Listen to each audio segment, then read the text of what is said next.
Hello and welcome to the Spirit Safe. My name's Rob. Thank you very much indeed for joining me on a rainy day in Vancouver. Before I introduce this week's whiskey, I just want to say a big thank you to everybody. We have now broken 100 subscribers on the channel, so thank you very much to all of you who tune in on a regular basis. I enjoy receiving your comments. So this week, how about this for starters? Knob Creek 9-year-old Kentucky Straight Bourbon. With bourbons, I'm not experienced enough in them to do a full review, but I just pour a glass, drink a little, talk about what I feel about it, and you know, I don't really know enough to say whether or not you should buy this Knob Creek or Buffalo Trace or George Dickel or whatever.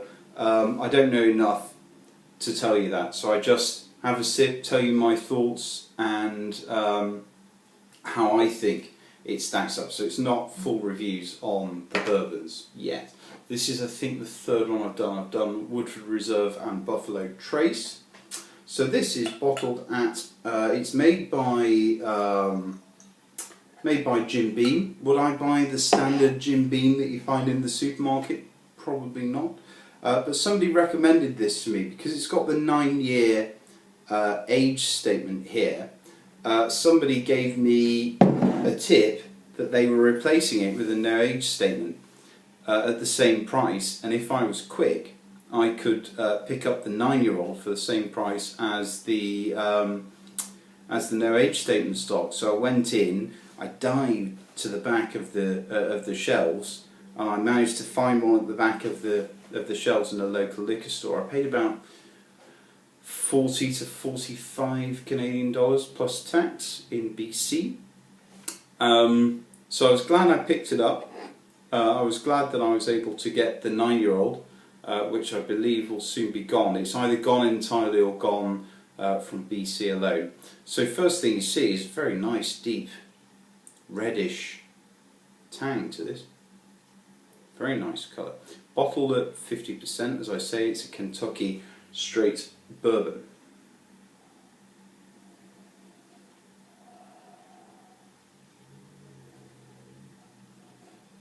There's less of an alcohol note than you'd expect at 50%.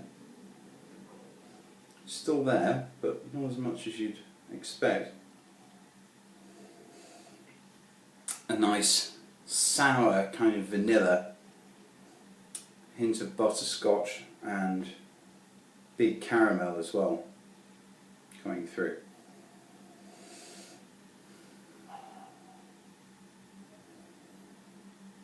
Something quite medicinal, the cough syrup coming through as well. And it's adult cough syrup that doesn't taste very nice, not the children's cough syrup that's loaded with sugar to get them to swallow it. Very woody. Big barrel char.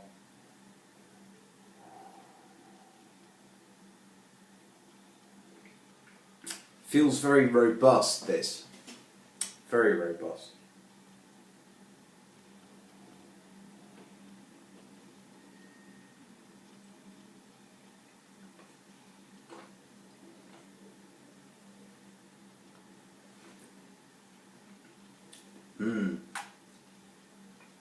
Oh, sour.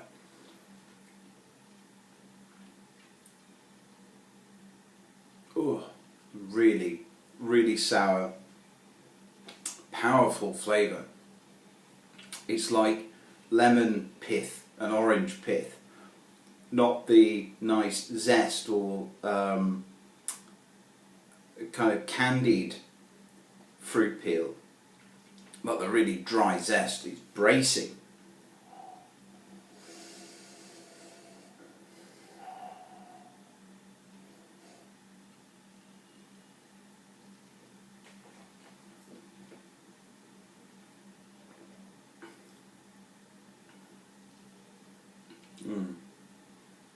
Bit more oakiness starting to appear.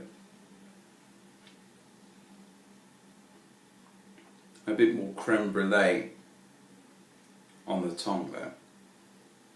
Remember, this is at 50% and I've not diluted it at all. I've tried adding a bit of water, but actually I sort of enjoy the brute force of it more than I do watering it down. I've got a bit of a sore throat. It hasn't affected my sense of smell at all. I've got a bit of a sore throat going on, so sort of enjoying the brute force. I think you get quite a lot of for your money with this, actually. It's certainly not a shrinking violet. $45 for, you know, something bottled at 50%. It's probably in the same price range, really, when you look. I won't say pound for pound, but you know, the currently my favourite bourbon, the Buffalo Trace, out of a fairly small pool that I've tried, that's about 30 Canadian dollars. No, sorry, it's 39, it's 40 Canadian dollars plus taxes, and this is 45 plus tax, but this is bottled at that much higher strength. So you can see where the additional cost comes from. A bit more vanilla, and a hint of rhubarb as well. All very, very sour.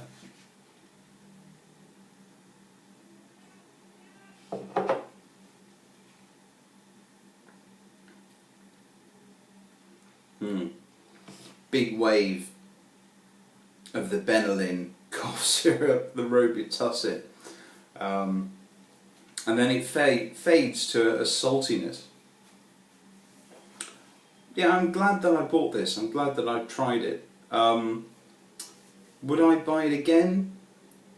Well, it's not available anymore, so the question must be: would I buy the no age statement Knob Creek? I'm not sure I would, because this is pretty unrestrained as it is, and I imagine with a couple of years knocked off, it could be somewhat unmanageable.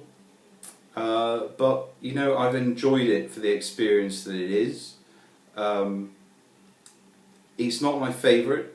In fact, I think it falls below the two others that I've tried for this channel, just because it's got that very, very sour edge, and it's not always to my personal taste. But I do admire the way that it's being presented, and yeah, it's decent. It's a thing of quality. It has, Knob Creek has a reputation for being slightly rough. I think unbridled rather than rough is slightly more fair. So if you like big flavour, then you know, think about picking up a bottle of this. It's not too expensive for what it is. So yeah, that has been the Knob Creek 9-year-old Kentucky Straight Bourbon. Not a full review because I don't know enough about bourbon. Lots of people who do know about bourbon might come on the channel and say, Rob, what are you talking about? Please get involved in those discussions. I want to learn more. Those who also don't know a lot about bourbon, we can learn together, as I've said. So I will bid you all good night. Cheers everybody, and we'll see one another again shortly. Bye bye.